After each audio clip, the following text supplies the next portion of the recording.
Hey guys, it's Belly, and today I'm going to be going over how I managed to backpack across Europe as a student and travel to, I think, about 8 countries. So if you want to learn how I did it, keep on watching.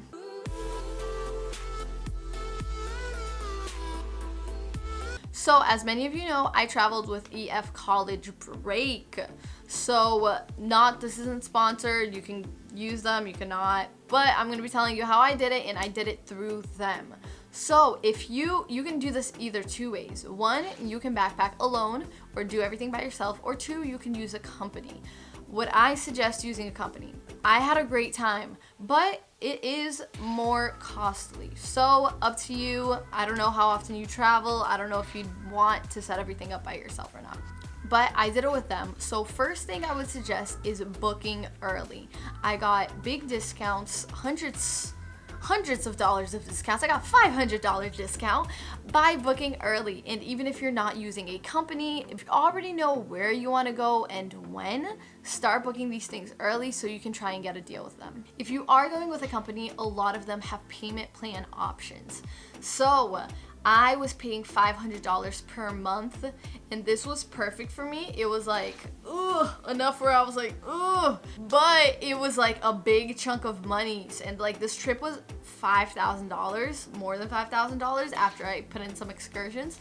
So like, if you're not killing a big chunk of this from the get-go, so if you are going with a group, I highly suggest you do a payment plan so that way you can already get the ball rolling and you know exactly how much you need to save per month. If you are doing this by yourself, then that's fine too. Start calculating how much you think you're gonna waste with flights, food, this, that, leisure, and work backwards from there. Okay, this trip is gonna cost me $5,000. How much do I need to start how far away is this trip, and how much do I now need to start saving monthly, and go from there. But have a set number that you're saving per month, because you have 2 types of costs when you're booking a trip. Costs where you can already start paying everything up front. You need to buy your flight up front, you need to buy your hotels up front, you know what I mean? Like these things you need to get early. But you also have this other part of savings for your trip, which is money for you to spend there. You want to shop, you want the leisure, you want the activities, the events, the hoo-ha. All right, so you're gonna need some money to get that happening. Next is get an extra job or 2 if you have to.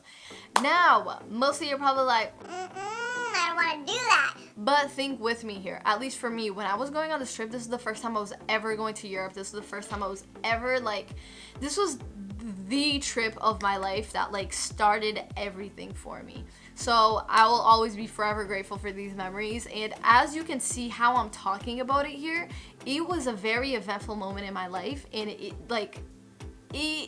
it's just so life-changing that one extra job that you're doing for a few months, it's totally worth it. If this is your dream, if you truly want to travel, because a lot of people say they want to travel, if you truly want this, what I was doing is I would have my job, and then I would have my school work, and then I would have my delivery job, which I would do in the evening, and that really, really helped me out.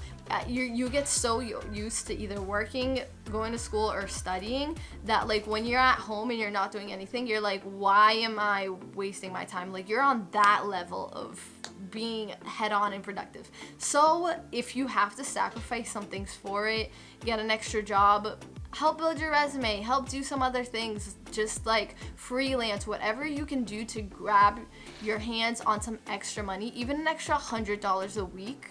Do you know how much that would help you out? $100 a week. That's $400 a month. $400 a month. Let's say your trip is in 6 months? That's $2,400. $2,400, you already paid for the flight, you already paid for all your hotel. You know? Another thing is cut back on spending.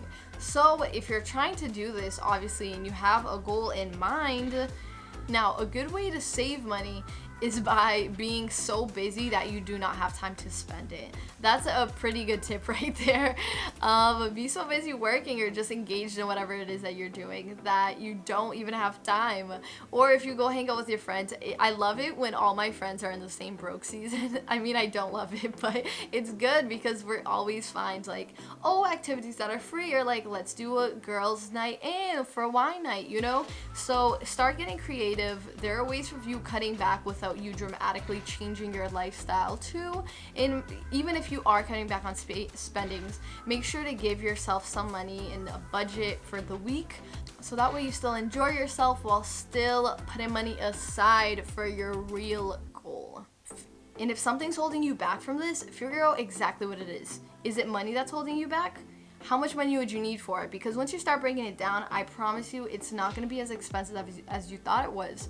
Especially, like I said, if you're saving per month, it adds up and you're going to see it add up in front of your eyes. Like, I think keeping your priorities in line is the absolute biggest thing, because I see so many people say they don't have money and then it's like they spent $100 on a piece of clothing for shopping.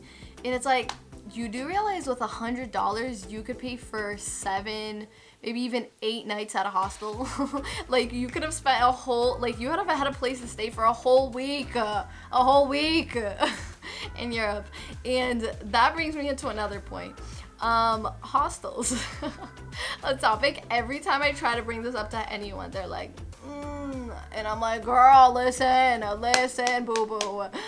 If you want to backpack Europe, first of all, like, you can't be bougie while doing it. You can look bougie while doing it. You can like do like, but you can't be it. Like, anyone that has a backpack Europe, like, you're running around with a suitcase, you're trying to get trains, you're trying to get airplanes, you're like, it's not glamorous like that. Like, you're backpacking, you're not staying at a fixed place. Everyone's just trying to immerse themselves in the culture and get the most out of their experience. And if getting the most out of their experience means saving on hotel, then that's what they do, because then you can put that money towards something else. And if you are planning on backpacking Europe, remember that your trip is a lengthy one. Like, you're gonna stay there for a month, 2 months. I don't know how long you're planning on doing this, but you're gonna be there for a lot of nights. So if you're paying $100 per night, that's $3,000 in a month. And I don't know how much money you have in your bank account, but I don't think that you want to pay $3,000 a month. So even if you're not staying at hostels, look at Airbnbs, look at places that are just cheaper for you, because you're traveling. Like, why are you at the hotel? And yeah, guys, this is how I managed to save money. I think it took me about 9 months to pay off everything for EF college break. I spent $5,000 on the trip itself, and that's why I say packages are expensive, because I spent $5,000 for a month. But I spent $2,500 of my own money just shopping there. Just so you guys have an idea of how much money you'd waste there. Maybe I waste too much, maybe I waste too little, I don't know. All I know is a lot of people on our trip had to buy extra suitcases because they couldn't fit everything in there. So travel light when you do go.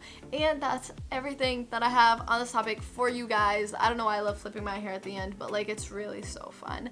Make sure to like this, subscribe down below, and comment any tips you have for me and for everyone else who's looking to go backpacking and how they can afford it. All right, guys, thank you so much for watching. And I don't know, my energy is just high. And yeah, guys, thank you so much for watching. Make sure to subscribe and follow me at belly.kingsbury at Instagram. Okay?